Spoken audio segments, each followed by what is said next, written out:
Hello, welcome to the Healthcare and Sciences group of Disruptive Technology and Law. This presentation was created by Zane Keller, Tessa Mecca, Kathleen Yeckley, and Thomas Cullen. Today, we will be discussing four major components of disruption for healthcare and science: IBM Watson, 3D printing, tissue engineering, and genetic modification. Let's start with talking about IBM Watson. IBM released their supercomputer called IBM Watson, which is able to take inputted data, store and process the data, and be able to generate a quick result at a much faster speed than a normal computer. The type of data most supercomputers understand is structured data. However, IBM Watson has expanded its capabilities by interpreting unstructured data. Unstructured data can be found in tweets, blog posts, recipes, articles, Facebook posts, etc. And IBM Watson measures roughly 85% of communications humans have with one another. Today, Watson is being used by hospitals in over a dozen cancer treatment centers around the United States to bring the best healthcare to critically ill patients. Doctors input specific criteria unique to their patients, such as past medical histories, medical issues, or current problems with the patient. Watson then searches its database to help discover what the patient may be suffering from and available treatment options.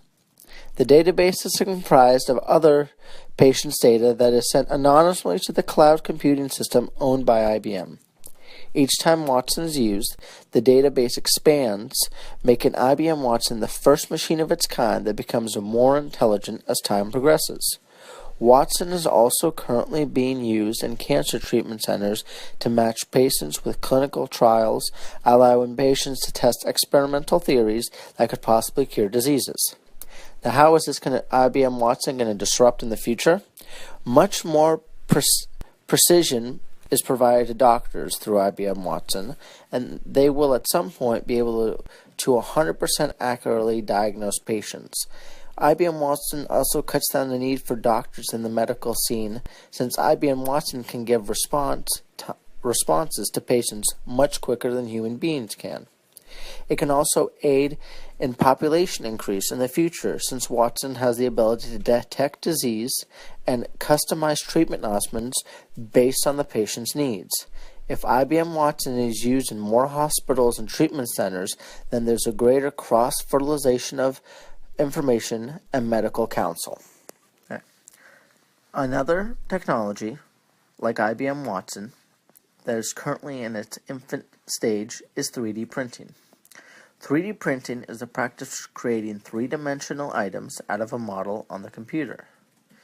3D printing works by slicing an object in a computer model into very small layers and printing them out layer by layer. These layers are then fused together when they're printed, created a solid object. These replica objects can be used by doctors to look at three-dimensional models of a problem in a patient's body.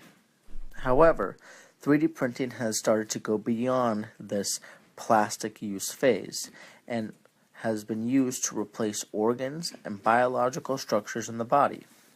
Examples of these was that an elderly woman in the Netherlands had her jawbone replaced by something that was printed out with a 3D printer.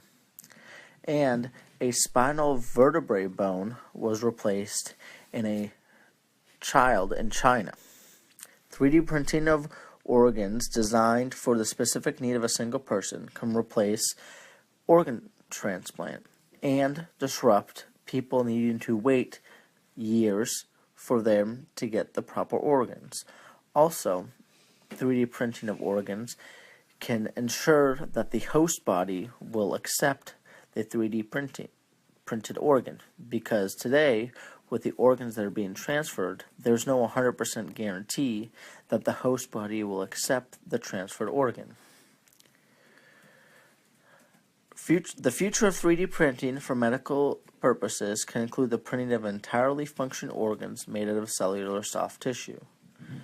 The concept requires a 3D printing model of an organ made out of organic material. Material sciences need to improve, however, before 3D printing could be more widely used in the medical field. Transitioning from 3D printing, we now will discuss tissue engineering, which is a division of what is known as regenerative medicine, which restores the structures and functions of the damaged tissues and organs. According to the National Institute of Biomedical Imaging and Bioengineering, tissue engineering is the practice of combining scaffolds, cells, and biological activity molecules into functioning tissues. A few examples of engineered tissues that have previously been approved by the FDA are artificial skin and cartilage. The way tissue engineering works is that tissue engineering induces cells by adding a few genes to them, culturing them, and then harvesting them. The cells are then tricked into an embryonic state. After that, the cells are placed on the scaffold, which is a natural synthetic that is shaped as the body and is used to give the cells a structure to grow. These scaffolds are created by the 3D printers we discussed earlier. Now that you know how tissue engineering works, let's explain how it will become a disruptive innovation. Just like we discussed with the 3D printing of organs, in this case, tissue engineering will affect organ donors. People will have less of a need to worry about having enough donated organs because they'll be able to print out organs.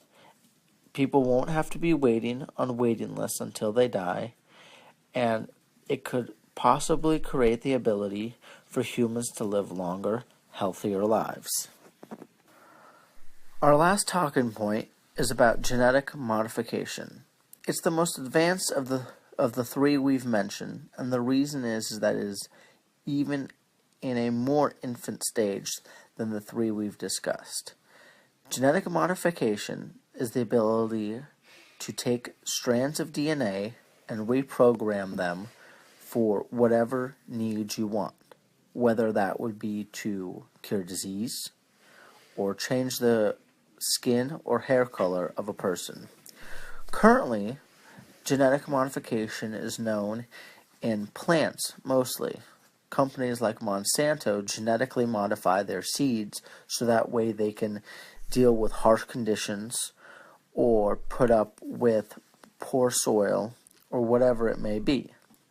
But we're starting to have this big transition into being able to genetically modify DNA in human beings. Currently, a team in China and a team in Britain are trying to work on developing a DNA sequence that eliminates a common blood disease that affects 80% of people in China. Genetic engineering, though, has been accused of possibly being the idea of having a designer baby, picking and choosing the features of what you want in your child. Some people might say that this is playing God, but since the disruption is already here, it's real, and it's only going to grow in momentum. This is going to disrupt a lot of things, but mostly it could disrupt how our society interacts with each other. We could have more of an elite versus poor mentality, especially if genetic modification doesn't end up being a commodity that is affordable for everyone, and only those with enough money can genetically modify their children to be stronger, faster, smarter, etc. We've discussed IBM Watson, 3D printing, tissue engineering, and genetic modification. But that's only a small glimpse as to how the healthcare and science industry will be disrupted over the next 15 to 30 years. They say that if you live another 5 years, you'll probably live another 10. And it could very well be the case that if you live another 5 years, you might live another 20. Healthcare is one of the main areas, one of the top areas where we might see the greatest amount of disruption over the next 20 to 40 years.